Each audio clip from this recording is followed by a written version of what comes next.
Hello बच्चों, let's read the question. The question says, man cannot digest cellulose, but cow and other herbivorous animals can digest food containing cellulose because option A, they have enzyme cellulase in their stomach. Option B, they masticate it well by chewing teeth. Option C, they have bacteria in their alimentary canal which digest cellulose. Option D, none of the above. इस question में हमारा की concept है digestion of cellulose.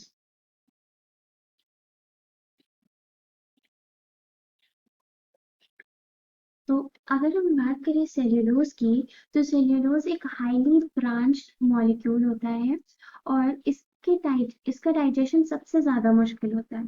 तो ये जो herbivorous animals होते हैं या जो काऊ होते हैं, वो इसका डाइजेशन कैसे कर लेते हैं? वो कुछ ऐसे कि इसके डाइजेशन के लिए जो एंजाइम्स रिक्वायर्ड होते हैं, enzymes required are not produced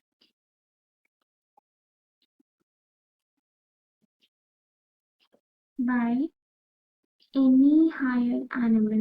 कोई भी हायर एनिमल इसके एंजाइम्स प्रोड्यूस नहीं करता है, ना काऊ का ना ह्यूमंस का। बट ये एंजाइम्स कौन प्रोड्यूस करता है?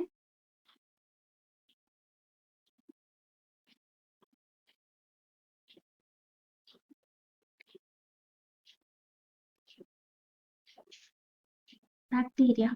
यहाँ कुछ स्पेशलाइज्ड बैक्टीरिया होते हैं जो कि रूमिनेंट एनिमल्स में प्रेजेंट होते हैं, जो रूमिनेंट एनिमल्स के गट्स में प्रेजेंट होते हैं। तो these bacteria are present in the gut of ruminant animals। इनको ruminant animals क्यों कहते हैं? क्योंकि इनके गट में एक पार्ट होता है जिसको बोलते हैं रूमिन, और यही रूमिन में ढेर सैक लाइक स्ट्रक्चर्स होते हैं जो कि स्मॉल इंटेस्टाइन और लार्ज इंटेस्टाइन के बीच में होता है, और वहीं पर ये बैक्टीरिया प्रेजेंट होते हैं, ये माइक्रो ऑर्गेनिजम्स प्रेजेंट होते हैं जो रिक्वायर्ड एंजाइम्स को प्रोड्यूस करते हैं। Now coming to the digestion of cellulose। cellulose का digestion एक्चुअल में होता कैसे है? It's a very interesting process। जो प्लांट मटेरियल या लेट्स से जो सेल्यूलोज होता है, वो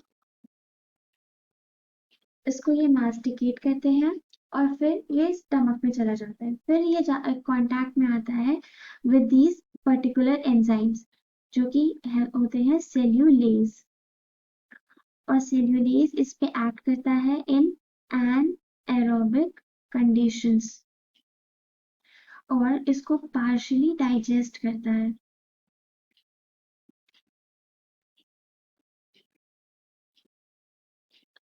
और ये जो पार्शियली डाइजेस्टेड फूड होता है, ये वापस से जाता है back into the mouth,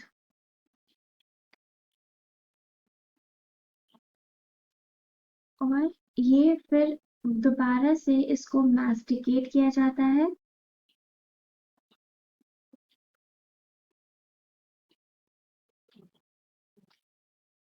into final particles. अब इसका डाइजेशन इजीली हो सकता है। Now coming back to the question, man cannot digest cellulose, but cow and other herbivorous animals can digest food containing cellulose। अब मैन क्यों ये digestion नहीं कर पाता है? Man does not have such bacteria to produce cellulase. Cellulase जब तक produce नहीं होगा तब तक सेल्यूलोज का डाइजेशन नहीं होगा। Now let's check the option one by one. पहला ऑप्शन क्या है? They have the enzyme cellulase in their stomach. Cattles में भी, काऊ या कैटल्स जो भी रुमिनेंट एनिमल्स हैं, उनके पास भी ये सेल्यूलेज एंजाइम स्टमक में प्रोड्यूस नहीं होता है। इनके पास ये जो एंजाइम है वो बना के इनको देता है बैक्टीरिया, जो कि स्टमक में नहीं जबकि रूमेन में प्रेजेंट होता है। So this option is wrong. The next option is they masticate it well by chewing it. हाँ, वो masticate करते हैं, दो बार masticate करते हैं, बट सिर्फ mastication से सेल्यूलोज का डाइजेशन नहीं होता है, उसके लिए हमें सेल्यूलेज की जरूरत पड़ती है। Then coming to the option C, that is they have bacteria in their alimentary canal which digest cellulose.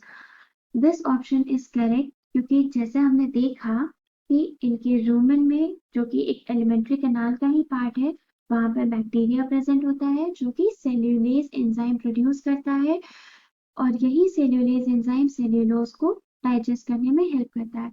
So the final answer would be option C. They have bacteria in their alimentary canal which digest cellulose. Hope you understood the solution well. Best of luck.